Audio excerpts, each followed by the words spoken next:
एक नियम बताया गया कि विद्या सदैव उसको देनी चाहिए जो अधिकारी है। यदि अनधिकारी को विद्या दे देते हैं तो विद्या श्राप देती है देने वाले को। बहुत ध्यान से सुनिएगा मेरी बात को। यदि अनधिकारी को आप विद्या प्रदान करते हैं तो विद्या, जो विद्या आपके पास है, वो आपको शापित कर देगी।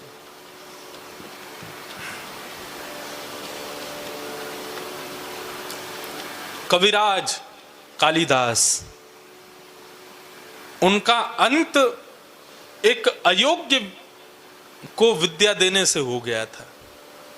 बहुत विद्वान थे कालिदास, उनकी विद्या की पराकाष्ठा अतिश्रेष्ठ, लेकिन काली के बड़े भक्त थे। तो एक बार उन्होंने, जैसे लोग भगवान श्री कृष्ण के अंग प्रत्यंगों का अपने अपने पदों में अपने ग्रंथ में करते हैं, ऐसे कालिदास ने काली के अंग का वर्णन किया। तो कालिदास से एक अपराध हो गया। अब इसको अपराध नहीं कहेंगे, क्योंकि बड़े जन जो कुछ भी करते हैं वो हमको शिक्षा देने के लिए करते हैं, भले उससे उनका अनहित हो जाए।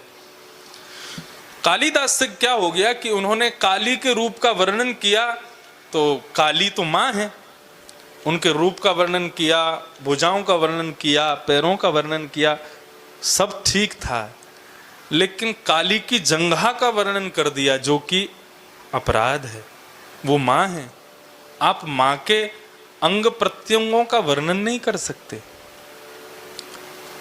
वो वर्णन योग्य नहीं है। लेकिन कालिदास के मन में ये विकार नहीं था। पढ़ने वालों में तो विकार है।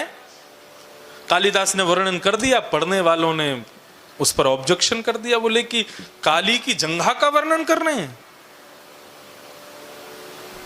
सब क्रोधित हो गए कालिदास से। कालिदास से क्रोधित हुए तो जिस राज्य में वो रहते थे वहां के सब लोगों ने कालिदास को देश निकाला करने के लिए राजा को प्रेशर दिया, बोले इनको निकालो यहां से, इन्होंने बहुत बड़ा अपराध किया है। राजा कालिदास के शिष्य थे, लेकिन फिर भी एक राज्य पदवी पर होने के कारण प्रजा की सुनना उनका अधिकार था। उन्होंने कालिदास को निकाल दिया। कालिदास दूर नगर में कहीं रहने लगे।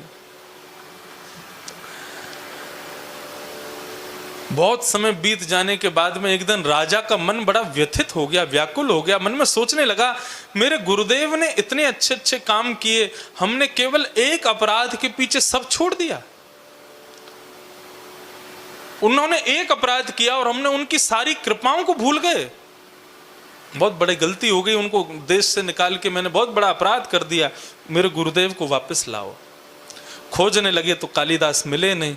तब राजा विद्वान था, कालिदास का शिष्य था, तो राजा ने एक श्लोक लिखा और वो श्लोक आधा लिखा और कहा कि भाई जो इसको पूर्ण कर देगा मैं उसको 100 सोने की मोहर दूंगा, क्योंकि राजा जानता था सिवाय कालिदास के इसको पूरा कोई नहीं कर सकता। श्लोक क्या था? कमलेत कमलोत्पत्ति श्रूयते न तु दृश्यते। आधा श्लोक, कमल से कमल उत्पन्न होता है, ये केवल सुना गया है, देखा कभी नहीं गया। कमल में और कमल उत्पन्न हो जाए ऐसा केवल सुना जाता है, देखा तो कभी नहीं। आधा लिख करके आधा छोड़ दिया, नीचे लिख दिया जो पूरा करेगा 100 सोने की मोहर। पूरे नगर में उसके बोर्ड लगवा दिए, जो पूरा करेगा 100 सोने की मोहर। राजा ने अपने नगर के अलावा और नगरों में भी उसके प्रचार कर दिए, जो पूरा करेगा उसको 100 सोने की मोहर। किसी दूसरे नगर की एक वैश्या ने देखा, 100 सोने की मोहर मतलब जीवन भर के लिए भोजन मिल जाएगा। वे जानती थी कि कालिदास उसके नगर में रहता है और ये राजा कालिदास की खोज करने के लिए ये श्लोक लिख रहा है।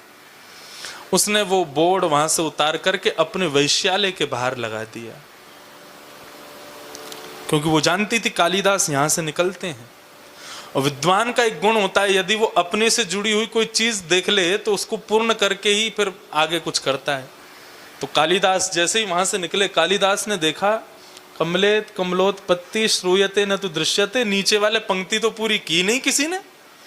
कालिदास से रुका नहीं गया, तुरंत उन्होंने सिड्डी ली और चढ़ गए ऊपर और नीचे लिख दिया बाले त्वम मुखाम भोज कथम इंद्रि वरद्वयम। उनका भाव क्या था? कमल से कमल उत्पत्ति होती है, सुना गया है, देखा नहीं गया। कालिदास कहते हैं श्याम सुंदर का मुख कमल है और उस मुख कमल पर 2 नेत्र कमल हैं, हो गई कमल से कमल की उत्पत्ति। ठाकुर जी का मुख कमल है और उस मुख कमल पर 2 नेत्र कमल हैं, तो कमल से कमल उत्पन्न हो गया। कालिदास ने श्लोक पूरा किया, किसी ने जाके वैश्या को बताया, बोले तुम्हारा श्लोक पूरा हो गया। वैश्या निकल करके बाहर आई, उसने कालिदास के चरणों में प्रणाम किया। उसने कहा 100 सोने की मोहर तो मेरे नाम हो गई, लेकिन राजा को यदि कालिदास मिल गया तो क्या पता उसने मुझे मोहर नहीं दी, तो क्योंकि श्लोक तो इन्होंने पूरा किया है। उन्होंने कहा यदि कालिदास जीवित रहेगा तो मुझे 100 सोने की मोहर नहीं मिल पाएंगी। छल करके कालिदास को अपने घर में ले आई, आप मेरे यहाँ थोड़ा प्रसाद पा लीजिए। कालिदास भी कृपा करने के भाव से उनके घर में गए। वैश्या ने घर का दरवाजा बंद किया और जल में किसी व्यंजन में विष मिलाकर के कालिदास को दे दिया। कालिदास की मृत्यु हो गई और उनका शव एक नदी में फेंक दिया। और वैश्या ने जाकर के वो मंत्र जो पूरा हुआ था वो जाकर के राजा के सामने प्रस्तुत कर दिया। राजा ने जैसे ही श्लोक देखा, वैश्या से बोले किसने लिखा है? वैश्या बोली मैंने लिखा है। तुरंत राजा ने तलवार निकाल दी। बोले तुम एक नगर की वैश्या और तुम्हारे मन में इतना पवित्र भाव हो ही नहीं सकता, सच बताओ किसने लिखा है? बंदियों ने सैनिकों ने बंदी बना लिया, हाथ पैर बांध लिए उसके, बोले सत्य बता किसने लिखा है? तो बहुत कहने के बाद वो वैश्या कहती है कालिदास ने लिखा। राजा ने तलवार दूर फेंक दी, चरण पकड़ लिए, बोले मेरे गुरुदेव कहाँ हैं? तू सो नहीं, तेरे को 500 मोहर दूंगा, लेकिन मेरे गुरुदेव का परिचय दे, वो कहाँ हैं? वैश्या घबराने लगी, कैसे बताऊं? तो वैश्या ने बताया मुझे लगा कि कालिदास यदि आपको मिल गए तो आप 100 सोने की मोहर नहीं दोगे, इसलिए मैंने कालिदास को विष दे दिया। उसी समय राजा ने उस वैश्या का सर धड़ से अलग कर दिया। कालिदास के शव को खुजवा करके उनका अंतिम संस्कार किया। अंतिम संस्कार करके राजा का मन बड़ा व्याकुल, वे अपने गुरुदेव के पास, दूसरे गुरुदेव एक संत थे उनके पास गए और जाकर के कहा महाराज इतना बड़ा ज्ञानी, इतना बड़ा ज्ञानी कालिदास और ऐसी ऐसी ऐसी मृत्यु। कहां तो भगवान वेदों में कहते हैं रते ज्ञानान्न मुक्ति, ज्ञान के बिना मुक्ति नहीं मिलती, और इतना बड़ा ज्ञानी कालिदास जिसने संपूर्ण जीवन अपना ज्ञान युक्त होकर के भगवान की सेवा में व्यतीत कर दिया, आज उसकी इतनी दर्दनाक मृत्यु क्यों? तब उस संत ने जो बात कही वो सुनने योग्य है। उन्होंने कहा कि देखो कालिदास था ज्ञानवान, बहुत विद्वान, लेकिन कालिदास ने एक सुंदर विद्या को एक कुपात्र वैश्या को दे दिया।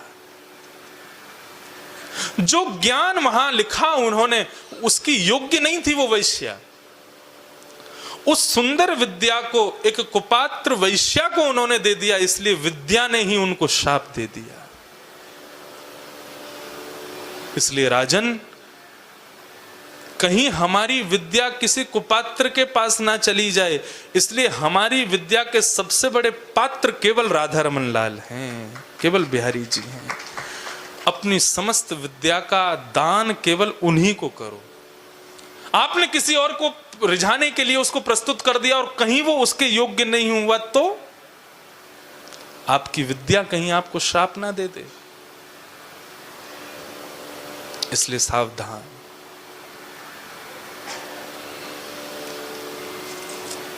विद्या